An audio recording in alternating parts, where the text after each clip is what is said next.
ሊቀጥል ይችላል። እናንተ ግን ሄዳችሁ ያንን ሰው ይህን ነገር ማድረግ ትክክል አይደለም፣ ነገር ግን እኔ ይቅር ብያለሁ ብላችሁ ይቅርታ ማድረጋችሁ ለዛ ሰው አሳውቁ። ከዛ በኋላ እሱ የራሱ ጉዳይ ነው። አሜን ነው። ኢየሱስ ጌታ ነው። ይህ የእግዚአብሔር መንፈስ የሚለኝን ነገር ነው የምነግራችሁ። ስለዚህ ይቅር ማለት መቻል አለብን። ይቅርታ ማድረግ መቻል አለብን። እስቲ ማቴዎስ 18 ከዛ በፊት ግን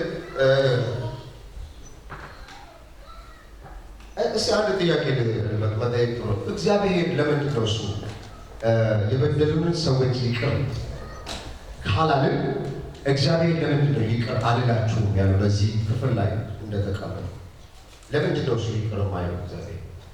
እግዚአብሔር የይቅርታ አምላክ ነው። በነገራችን ላይ እግዚአብሔር የፍቅር አምላክ እንደሆነ የፍትህ አምላክ ነው። የእግዚአብሔር ፍቅር ይቅርበል ይቅርበል ይቅርበል ይቅርበል ይቅርበል እያለ ሲጎተጉተው የእግዚአብሔር ፍትህ ደግሞ ፍትህ መጓደል የለበትም ብሎ እግዚአብሔር ውስጡ ይጎተጉተዋል። ስለዚህ ፍትህ ሳይጓደል ፍቅርም እንደዚሁ ሳይጓደል ሁለቱንም አንድ ላይ የሚያስኬድ አምላክ ነው እግዚአብሔር። ስለዚህ እግዚአብሔር የበደሉንን ሰዎች ይቅር ካላልን ይቅር የማይልበት ምክንያት ምንድነው ቢባል እኛ ራሳችን ከዚህ በባሰ እጅግ ክፉ በሆነ እጅግ በአመፅ በተሞላ ኃጢአትና በደል እግዚአብሔርን በድለነው ሳለን እሱ ይቅርታ ስላለን የይቅርታው ባለዕዳዎች እኛ እያንዳንዳችን ሞት የሚገባ ሲኦል የሚገባ እሳት የሚገባ ይቅርታ ሊደረግልን የማይገባ በአመፃችን ከማንም የባሰ አመፀኞች በኃጢአታችን ከማንም የባሱ ኃጢአተኞች ሆነን ሳለን እግዚአብሔር እንዲሁ ይቅር ብሎናል። ይቅር በማለት ዕዳ በእኛ ላይ ያስቀምጧል እግዚአብሔር። የይቅርታ ባለዕዳዎች፣ የፍቅር ባለዕዳዎች፣ የምህረት ባለዕዳዎች አድርጎናል። ይሄ ዕዳ ስላለብን ይሄን ዕዳ ደግሞ መክፈል መቻል አለብን። እስቲ ማቴዎስ 16:18 አንድ እናያለን። ማቴዎስ 18 ቁጥር 18 ማቴዎስ ምዕራፍ 18 እናያለን።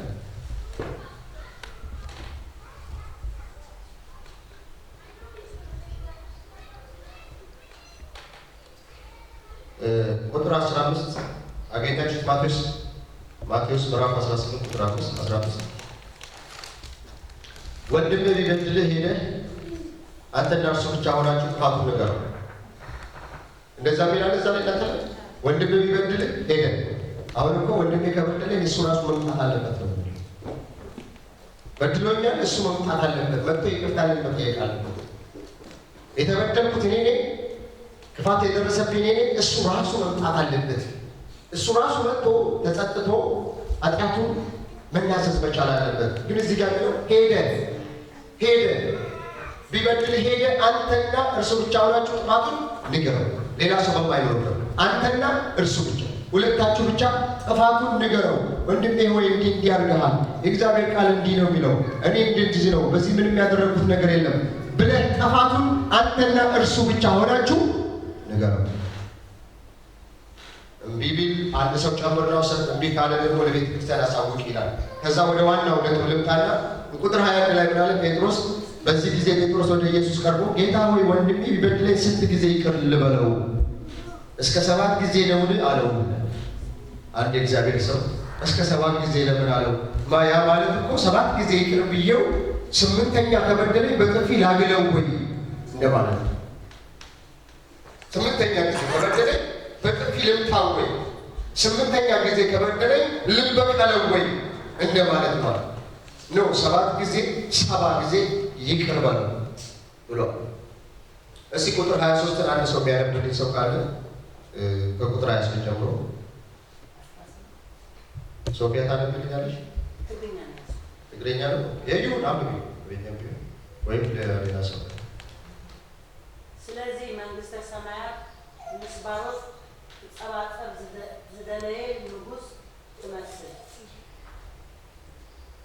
ያገት እስከ 35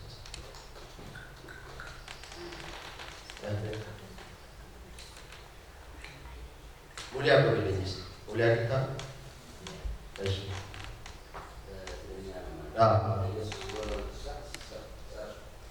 ስለዚህ መንግስተ ሰማያት ምስባሮት ጸባጸብ ንጉስ ትመስል ከጸባጸብ ጀመረ እሺ እዳ ዘለውና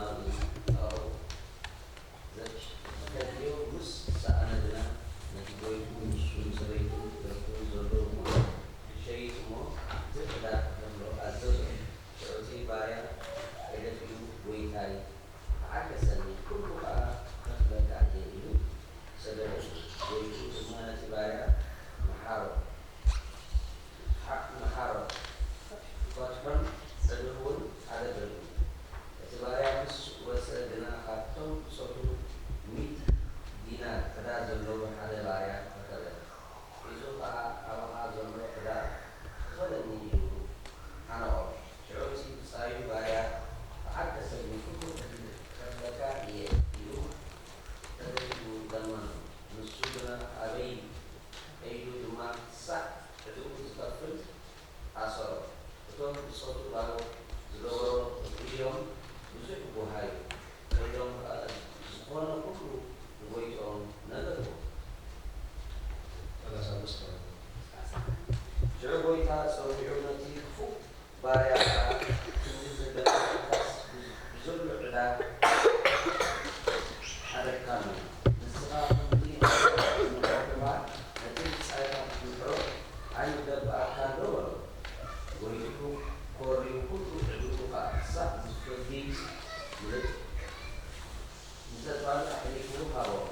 نفس وكفر من حاول لن نفس وكفر لن نحاول أن نبدلوا يقول البيعات زي الكرسي التي سماوي عبر ما قاموا قبركم فيه ኢየሱስ ጌታ አስተውሉ። ይሄ ሰው 10,000 ታለንት ዕዳ የነበረበት ሰው 10,000 ታለንት ዕዳ የነበረበት ሰው ንጉሱ 10,000 ታለንት ዕዳ በነፃ ተወለት። ማረው፣ ይቅር አለው።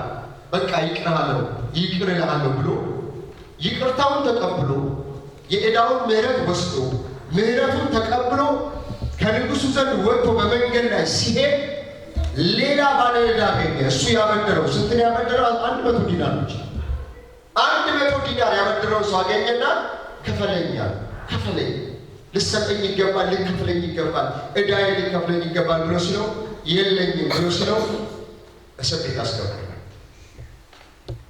ንጉሱ ግን ይህን ሲሰማ እኔ 10,000 ታለንት ትቼልህ አንተ 100 ዲናር እንዴት መተው ያቅታል?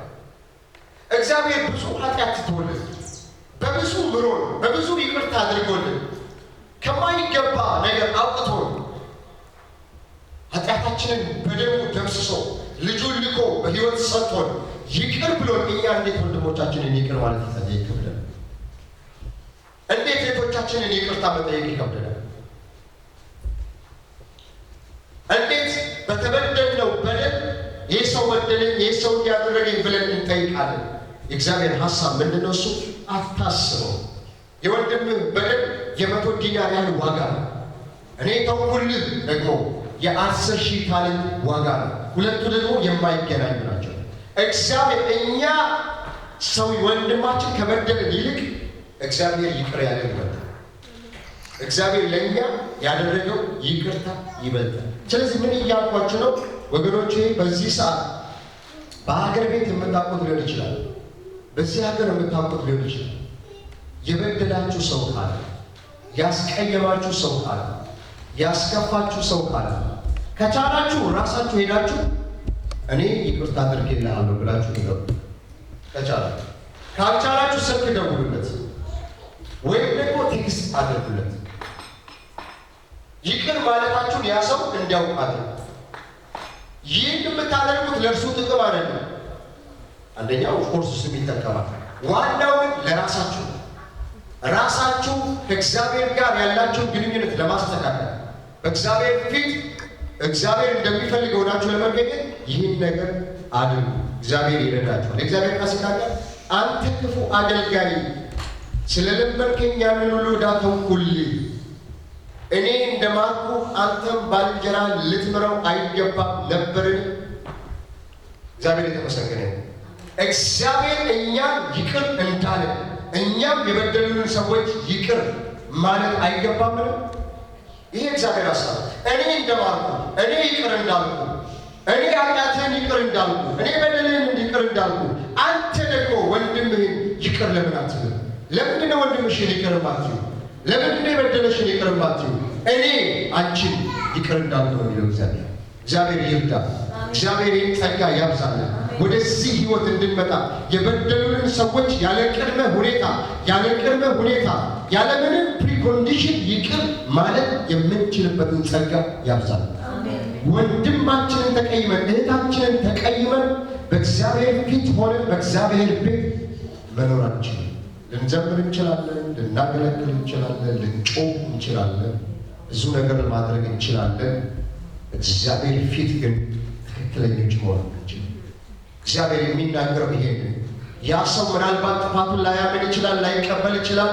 ይሳብቱሂ ግን አንተ ራስህ አንቺ ግን ከዚህ ጉዳይ ራስሽን አውጪ፣ ራስህን አውጣ። ይሄ እግዚአብሔር ሐሳብ ነው። ውጣ ከዚህ ውስጥ። ኃጢአተኛው በኃጢአቱ ይቀጥል፣ በደለኛው በበደሉ ይቀጥል። የእግዚአብሔር የሆኑት ግን ከእንደዚህ አይነት ነገር ራሳቸውን መጠበቅ መቻል አለባቸው። በሰዎች ስህተት ተስበህ እንዳትወርቅ ተጠንቀቅ ነው የሚለው እግዚአብሔር። ሌላው ስለተሳበ ሌላው ስለወደቀ አንተም ደግሞ ተስበህ በሱ ስህተት እንዳትወርቅ ተጠንቀቅ። ይቅርታ በማድረግ ተጠንቀቅ፣ በአንደበት ተጠንቀቅ። ምክንያቱም ይህ ዘመን አስቸጋሪ ዘመን ነው። እግዚአብሔርን የማያውቁ በእግዚአብሔር ቤት ውስጥ እንደ እግዚአብሔር ልጆች የሚንቀሳቀሱበት ዘመን ይመጣል። እግዚአብሔርን የማይፈሩ እንደ እግዚአብሔር ሐሳብ የማይኖሩ አንድ ሰው ምናለ አስራት ሰጥተው ከአስራቱ ጋር ስልጣን ይሰጡናል። እስቲ ፍቅር እግዚአብሔር ቤት ውስጥ ስንኖር እግዚአብሔርን የምንፈራ ነቢያትን የሚገድል የእግዚአብሔር ሰውን የሚገድል የእግዚአብሔርን ነገር ተስፋ የሚያስቆርጥ መንፈስ የሚንቀሳቀስበት ዘመን ያለ ወገኖቼ፣ ራሳችንን እንጠብቅ። ያ ሰው ስለሳተ እኛ መሳት የለብንም። ከተቻለ እሱ ይዳል፣ ካልቻለ ግን ራሳችንን ማዳን የእግዚአብሔር ሐሳብ ነው። እግዚአብሔር ይርዳል። እግዚአብሔር አምላክ የተመሰገነ ይሁን። ስለዚህ እግዚአብሔር ዛሬ ምንድነው የሚለኝ ካላችሁ፣ ምንድነው የሚናገረን ካላችሁ፣ ይቅር እንበል ነው። የመጀመሪያው ይቅርታ ለግለሰቦች እናድርግ። ግለሰብ ብቻ አይደለም። አንዳንድ ጊዜ እኔ ብዙ ሆኖ ጎሳ ከጎሳ ጋር ተጣልቷል። አማራ ከኦሮሞ ጋር፣ ኦሮሞ ከትግሬ ጋር ተጣልቷል። እግዚአብሔር ይርዳል። አሜን ነው። አሜን ነው። አዎ እኛ ክርስቲያኖች እንላለን። ኤርትራዊ ኢትዮጵያዊ ይቅር ማለት መቻል አለበት። እውነቱን ነው ነገር ነገ ላትጠሩ ትችላላችሁ። ምንም ችግር የለም። ሁለቱን ተናግሬ ይላሉ። እንደ አንድ ኤርትራዊ፣ አንድ ኢትዮጵያዊ፣ እንደ አንድ ሀገር ከተበደልን እንኳን ይቅር ማለት አለበት። አንድ ኤርትራዊ ኢትዮጵያዊውን ይቅር ማለት አለበት። ኢትዮጵያዊው ኤርትራዊው ይቅር ማለት አለበት። ኦሮሞ አማራው ይቅር ማለት አለበት። አማራው ኦሮሞ ይቅር ማለት አለበት። እኛ የክርስቶስ ነን። ማንም በክርስቶስ ቢሆን አማራ አይደለም። ማንም በክርስቶስ ቢሆን ኦሮሞ አይደለም። ማንም በክርስቶስ ቢሆን ኢትዮጵያዊ አይደለም። ማንም በክርስቶስ ቢሆን ኤርትራዊ አይደለም። ማንም በክርስቶስ ቢሆን እርሱ አዲስ ፍጥረት ነው። ይሄ ነው ማለት እርሱ አዲስ ፍጥረት ነው። ማንም ሰው ወደ መንግስተ ሰማያት ብንገባ አማራ፣ ኦሮሞ፣ ትግሬ፣ ኤርትራ፣ እንግሊዝ ምናምን አይባልም።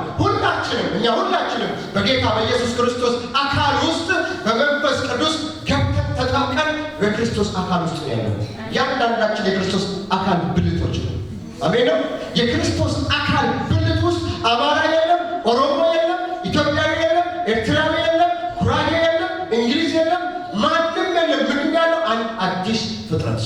ግሪካዊ የለም፣ አሕዛብ የሚባል የለም፣ አሕዛብ የተለያየ ዜጋ የለም። አንድ ዜጋ፣ ሰማያዊ አገር ዜጋ፣ አንድ ሀገር፣ ሰማያዊ አገር። ይቅር ተባባሉ ወገኖቼ። ኤርትራዊ ኢትዮጵያዊን ይቅር ሊለው ይገባል። ኢትዮጵያዊ ኤርትራዊን ይቅር ሊለው ይገባል።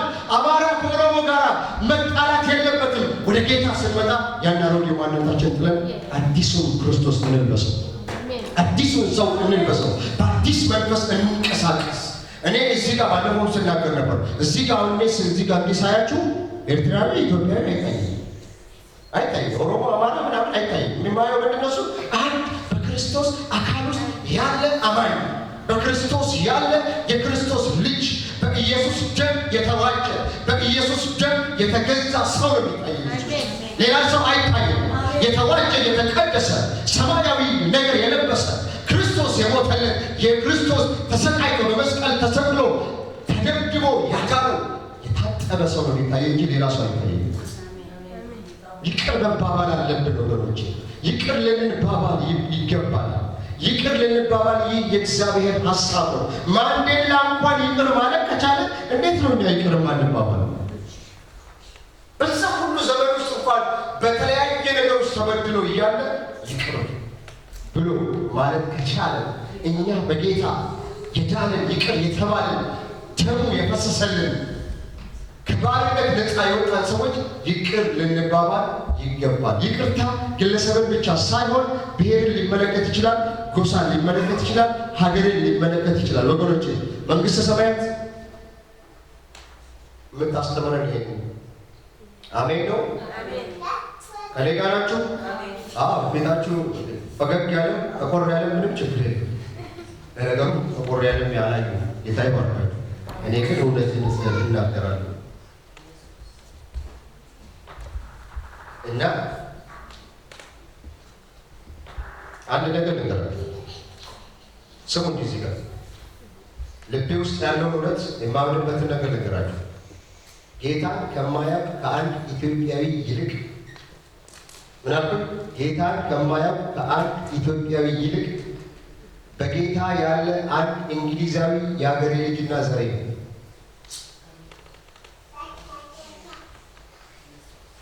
ደግሜ ነው ብላችሁ ጌታን ከማያውቅ በጌታ ካልሆነ አንድ ኢትዮጵያዊ ይልቅ በጌታ የሆነ በደሙ የታጠበ የጌታ ልጅ የሆነ አንድ ነጭ ወይም እንግሊዛዊ ወይም ደግሞ አሜሪካ ዋቴቨር ኢት ኢዝ እሱ የኔ ወዳጅ፣ እሱ የአገሬ ልጅ ነው፣ እሱ የወንዜ ልጅ ነው፣ እሱ ዘሬ ነው፣ እሱ የእኔ ነው። እሱ ነው ከጎኔ የሚቆመው። በምድር ቢሆን በሰማይ አብረን ልንኖር የምንችል የአንድ አባት ልጆች፣ የአንድ ቤተሰብ ልጆች እሱ ነው ለኔ ዘመኔ። አንድ ጌታን ከማያውቅ አንድ በጌታ ያለ እውነተኛ ኦሮሞ ብትጠይቁት ጌታን ከማያውቅ አንድ ሙስሊም ኦሮሞ ይልቅ በጌታ ያለ አንድ አማራ ለኔ ወዳጄ ነው ይላቸዋል። ወንጌሉ የገባው እውነተኛ አሜን ነው።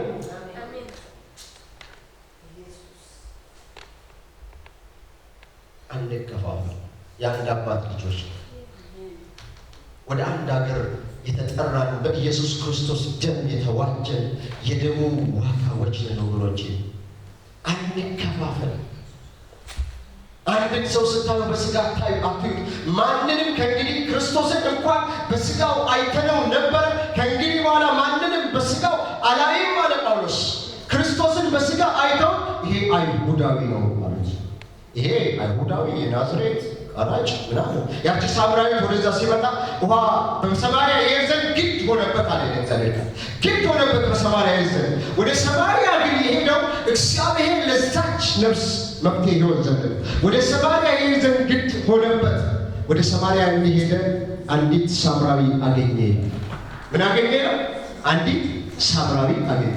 እቺ ሳምራዊ ሴት ውሃ የምትቀዳ የተገለለች፣ የተጣለች፣ የተረሳች፣ የተናቀች ሴት ነበረች። ልክ ስታየው ሳያት ምን አላት? አንቺ ሴት ውሃ ጠጪኝ አላት። ወዲያውኑ ምን አለች? አንተ እኮ ሳምራዊ ነው፣ አንተ እኮ አይሁዳዊ አይደል? አንተ አይሁዳዊ ሆነ እኔ ሳምራዊ ሆኜ እንዴት ከኔ ጋር ህብረት ልትፈጥር፣ እንዴት ውሃ ጠጪ ልትል ትችላለህ? እኔ እናንተ እኮ ግንኙነት የለንም። አሁን የሀገር ጉዳይ አመጣች ማለት የዘር ጉዳይ ስለሆነች ኢየሱስ ጌታ። እሱ ግን ምንድነው? እሱ ህይወት የሚሰጣት መፍትሄ የሚያመጣላት ከእግዚአብሔር የተላከ መፍትሄዋ ነው። እሱ ልክ ሌሎች እንደ ሌሎች አይሁዶች እሱም አሁን የአይሁዳዊ ነኝ ሳምራዊ ነሽ ምናምን ብሎ የሀገር የፖለቲካ እንትን ላይ የሚያስገባ መሰለ ነው። እሱ ግን ምን አለ? አንቺ ሳምራዊ መሆንሽን አይገድም። አሜን ነው። የኔ ኢትዮጵያዊ መሆን አይገድላችሁ። እኔ እናንተ ኤርትራዊ መሆን አይገድም። እኔ አንተ ኤርትራዊ ስለሆንኩኝ አንተ ጋር በንብረት አለኝ እንደማለት ያቺ ሳምራዊ አንተ እኮ አይሁዳዊ ነህ፣ አንተ ጋር ምን ግንኙነት አለኝ ነው። ኢየሱስ እኔ ብታውቂኝ አለ ህይወት ታገኛለሽ አለ፣ የሚፈልቅ ውሃ ታገኛለሽ አለ። እኔ አይሁዳዊ አትበይ፣ ኢትዮጵያዊ አትበይ፣ ኤርትራዊ አትበይ፣ አማራ አትበይ፣ ኦሮሞ አትበይ፣ እኔ የእግዚአብሔር ልጅ ነኝ አለ ኢየሱስ ጌታ። አሜን ነው። የእግዚአብሔር ልጅ ነኝ። አሜን ነው። ኢየሱስ ክርስቶስ እንደተናገረው ይሄ ሰው ኤርትራዊ ነው፣ ይሄ ሰው ኦሮሞ ነው አትበሉ። ወንድሜ ነው በጌታ ደሙ የፈሰሰለት በደሙ የተዋጀ ከሰማያዊ አገር ዜጋ እግዚአብሔር ልጅ እግዚአብሔር የዋጀው የጠራው ብላችሁ ያሱት አጥብቆት። አሜን ነው። ብዙ ሰው እንደዚህ ነው የጠፋው። አንድ በጌታ የሆነ ሰው እዚህ ጋር ቆሞ ወይ በአገር ምክንያት ወይ በጎሳ ምክንያት ወዳጁ ግን ሌላ ለማይስ በጣም ያሳዝናል። እግዚአብሔር ከዚህ ይጠብቃል። ለምን በደልን ስለምናስብ ድሮ እንደዚህ ተበድያለሁ፣ እንደዚህ በድሎኛል፣ እንደዚህ ስላላለ ሰው እኮ በልቡ ይቅር ቢል እኮ ደንታ የለውም አይደል? ሰው በልባችን እኮ ይቅር ብል ህብረት መፍጠር እንችላለን። አብረን መሆን እንችላለን። አብረን መብላት እንችላለን። አብረን መጠጣት እንችላለን። እሱ እኮ የደሙ ዋጋ ነው ብለን ብንል፣ እሱ እኮ እህቴ ነች እህቴ ወንድሜ ነው ብለን ብንል አብረን መሆን እንችላለን። ይህ ይሰበር በኢየሱስ ስም። ከእግዚአብሔር ቤት ውስጥ ይሄ አሁን ይሰበር። ወንድምን ከወንድም የሚለይ በኢየሱስ ስም ይሰበር። በኢየሱስ ስም ይሰበር። በኢየሱስ ስም ይሰበር። ይሰበር። አሮጌው ማንነት፣ ያልተጣለ ማንነት ማክራላባሳ ቶራባንዴ ሪካባሶ ብራላማን ቶሮባካንዳ ሰዎችን በእግዚአብሔር ላይ መታበይ ሲጀምሩ እግዚአብሔርን ሰማይ ላይ ነው ያለውና እንደርስበታለን ሲሉ እግዚአብሔርን ቋንቋቸውን ደባለቀውና ቋንቋቸውን ደባለቀው፣ ባህላቸውን ደባለቀው። ሰዎችን በቋንቋና በዘር ተደበላልቀው ተለያዩ ይላል። ይሄ የእርግማን ውጤት ነው። የእግዚአብሔር ሀሳብ ግን ሁሉም ሰው በአንድነት በአንድ ስፍራ በአንድ ቦታ በአንድ ሀገር ይኖር ዘንድ ነው። ቋንቋው አንድ፣ ዘሩ አንድ፣ ባህሉ አንድ ነበር። ዛሬ ለምንድን ነው ዘር በዘር ላይ ቋንቋ በቋንቋ ላይ የሚነሳው? ይሄ አዳም ኃጢአት ውጤት ነው። እግዚአብሔር ትዕቢታቸውን አይተው ቋንቋቸውን ደባለቀውና የተለያየ ቋንቋ መጣ። ትግርኛ፣ አማርኛ፣ ኦሮሞኛ ምናምን እያለ ቋንቋ ተደበላልቆ መጣ። ሰው በቋንቋ መጣላት ጀመረ። ሰው በዘር መጣላት ጀመረ። ወንድም ወንድሙን በቋንቋ ምክንያት በዘር ምክንያት መገዳደል ጀመረ። ቋንቋችን አንድ ነው። አሜን ነው። በእግዚአብሔር ቤት ቋንቋችን የናዝሬቱ ኢየሱስ ነው። ባህላችን የናዝሬቱ ኢየሱስ ነው። አዎ እሱ ነው የሱ የኛ ባህል የኛ ቋንቋ ኢየሱስ ብቻ ነው። ስናገር ኢየሱስን የምናገረው ኢየሱስ ቋንቋዬ ሰማያዊ ቋንቋ ነው። ሌላ ቋንቋ የለኝም። ሁሉንም በአንድ አይን ነው የማየው። ደስ እያለኝ ወንድሜ ሳየው በቃ እንዲህ ሳያቸው የቱ ነው ኤርትራዊ ምናምን ብትሉ ያለ እኔ አንድ ክርስቲያን ነው እንዲህ የሚታየኝ አንድ በደሙ የተዋጀ ክርስቲያን፣ በኢየሱስ ደም የተዋጀ ክርስቲያን በቃ ይሄ ነው የሚታየኝ። አሜን። ጥቁር አይታየኝ፣ ነጭ አይታየኝ፣ አማራ አይታየኝ፣ ኦሮሞ አይታየኝ፣ ኢትዮጵያዊ አይታየኝ፣ ኤርትራዊ አይታየኝ።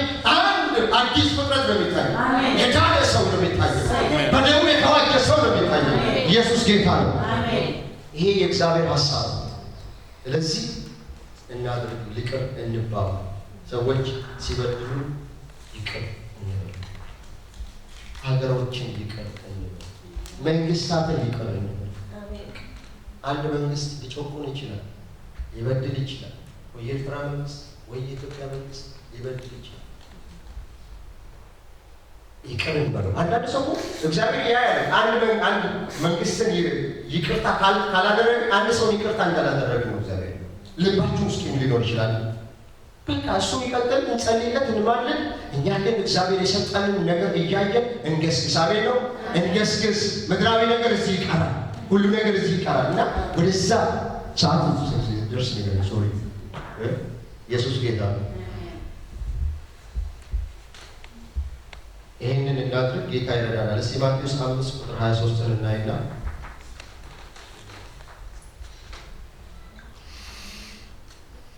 ማቴዎስ 5 ቁጥር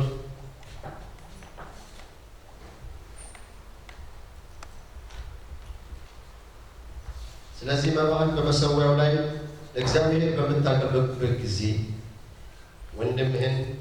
ወንድምህ የተቀየመብህ ነገር መኖሩን ትዝ ቢልህ መባህን በዚያው በመሰዊያው ፊት ተወው። በመጀመሪያ ሄደህ ከወንድም ጋር ተስማማ፣ ከዚያም ተመልሰህ መባህን ለእግዚአብሔር አቅርብ። መባህን በመሰዊያው ላይ ለእግዚአብሔር በምታቀርብበት ጊዜ፣ ለመጸለይ ወደ ቸርች በምንመጣበት ጊዜ፣ ለማምለክ ወደ ቸርች በምንመጣበት ጊዜ ወይም ደግሞ በቤታችን ሆነን ልናመልክና ልንጸልይ በሮቻችንን ዘግተን ለመንበርከክ በምንገባበት ጊዜ በዛን ጊዜ ወንድምህ የተቀየመብህ ነገር መኖሩ ትዝ ቢልህ እኔ ጋር ናችሁ ትዝ ቢልህ ብታስታውስ በሆነ ነገር ላይ ተቀይሞብኛል ብለህ ትዝ ቢልህ ጸሎትን ተው፣ አምልኮን ተው፣ ሄደህ ወንድምህን ይቅር በለው። ይህን ስላችሁ ግን የበደልን አንድ ሰው ዝም ብሎ ቅር ስለተሰኘብን ብቻ ይቅርታ መጠየቅ አለብን ማለት ነው።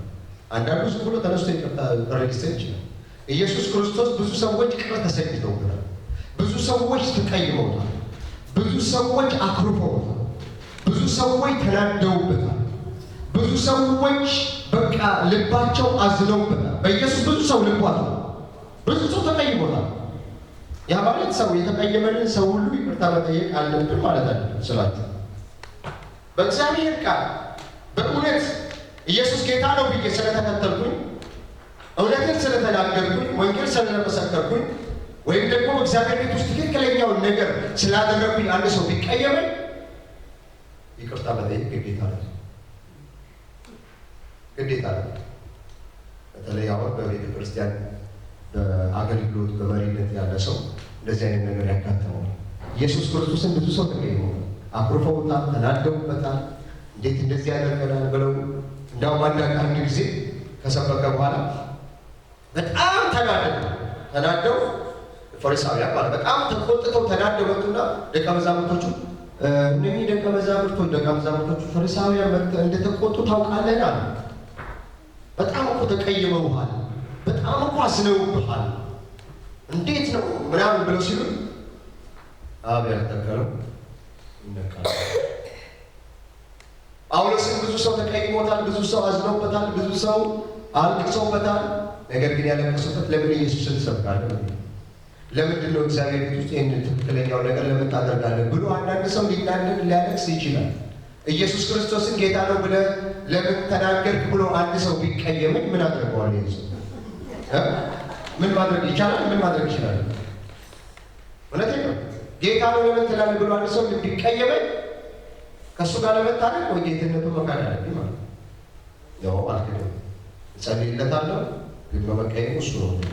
ስለዚህ በእግዚአብሔር በሆነ ነገር በእውነት በሆነ ነገር ቃሉን አስመልክቶ አንድ ሰው ይህን ቃል ለምን እንዲህ ታምናለህ፣ እንደ እግዚአብሔር ቃል ለምን እንዲህ ታደርጋለህ፣ እግዚአብሔር ቃል እኮ የሚለው እንዲህ ነው ብለህ ስታደርግ ከተቀየመ ይቅርታ መጠየቅ ግዴታ አለ።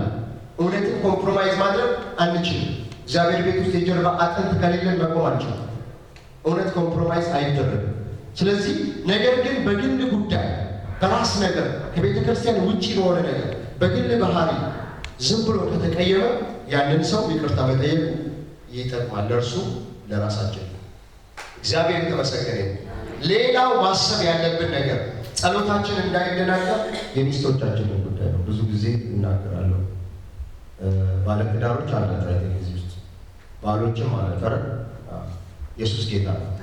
የሚስት ጉዳይ እስቲ አንድ ቃል ታነብልኛለሽ? አንደኛ ጴጥሮስ ምዕራፍ 5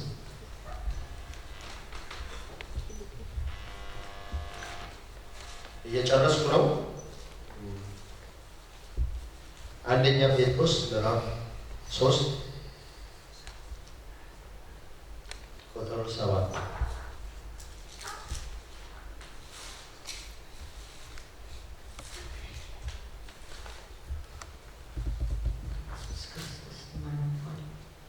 እንዲሁም እናንተ ባሎች ሆይ ደካማ ፍጥረት ስለሆኑ ሚስቶች ጋር በማስተዋል አብራችሁ ኑሩ። ጸሎታችሁም እንዳይከለከል አብራችሁ ደግሞ የሕይወት ጸጋ እንዲወርሱ አድርጓቸው፣ አክብሯቸው። ኢየሱስ ጌታ። ባሎች ሆይ እናንተም ደግሞ ጸሎታችሁ እንዳይደናቀፍ በኑሯችሁ ሁሉ ለሚስቶቻችሁ አስቡላቸው፣ ደካሞች ስለሆኑና የቤትን በረከት አብረዋችሁ ስለሚወርሱ አክብሯቸው። ይህ ደካሞች ስለሆኑ የሚለው ቃል እዚህ ላይ በደንብ ስለማይገልጸው ነው። በአምፕሊፋይድ ባይብል ፊዚካሊ ዊክ ይላል። ስፒሪቹዋሊ ሳይሆን ወይም ሜንታሊ ሳይሆን ፊዚካሊ ብሎ አምፕሊፋይድ ባይብል ያስቀምጧል። እና ሴቶች ደካማ ሲባል መንፈሳዊ ነገር ላይ ሳይሆን በስጋ ፊዚካሊ ደካሞች ናቸው። አምፕሊፋይድ አብራርቶ ያስቀምጧል። ስለዚህ ጸሎታችሁ እንዳይከለከል እንዳይደናቀፍ ለሚስቶቻችሁ አስቡላችሁ። የሚስት እንባ በጣም አደገኛ ነው። ባለፈው ስናገር ነበር። የሚስት እንባ ማለት ይሄ ከዓይን ብቻ የሚፈሰው ሳይሆን የውስጥ ሐዘን ነው። ሚስት ውስጧ ሲያዝን፣ ውስጧ ቅር ሲሰኝ፣ ብሶት ስታበዛ፣ በውስጧ እንደዚህ አይነት ብሶት ካለ የባልን ጸሎት ያድናል። ስለዚህ ሚስቶች ምንድነው ማድረግ ያለባቸው? በባሎቻቸው ላይ ማቅባት ሳይሆን ለባሎቻቸው ምሕረትን መጠየቅ አለባቸው። አለዚያ ግን ሚስቶች በባሎች ላይ የሚያለቅሱ ከሆነ ለቅሶ በበዛ ቁጥር የሚስቶች እንባ በእግዚአብሔር መሠዊያ ላይ ይፈስና ባል የሚጸልየው ጸሎት የልመና ጥያቄ በዛ እንባ ይለወሳል፣ ይቀላቀላል። ስለዚህ እግዚአብሔር ያንን በሚስት እንባ የተቀላቀለን ጸሎት መቀበል አይችልም። ከኔ ጋር ናቸው? አዎ። እና እንደ አቢግያ ለባሎቻችን እንማልድ። ባሎች ደግሞ ምንድነው ማድረግ ያለብን? ለሚስቶቻችን እናስብላቸው። ብዙ የሚያስፈልግ ነገር ሊኖር ይችላል በቤት ውስጥ በተለያየ ነገር። ስለዚህ ሚስት እንዳታነባ ከፍተኛ የሆነ ጥንቃቄ እንድናደርግ እግዚአብሔር ይርዳል። አሜን ነው። ስለዚህ ሚስት በባል ላይ ካነባች የባልም እንባ የባልም የጸሎት ሕይወት ይቋረጣል። እና ምንድነው እያልኳቸው ያላችሁ? በትዳርም ላይ ነገሮች እንዳይበላሹ ሚስትም ባልን ከፍተኛ ጥንቃቄ ማድረግ አለብን። እግዚአብሔር ስለሰጠን ጊዜ የተባረከ ይሁን። እስኪ ጌታን እናመሰግናለን።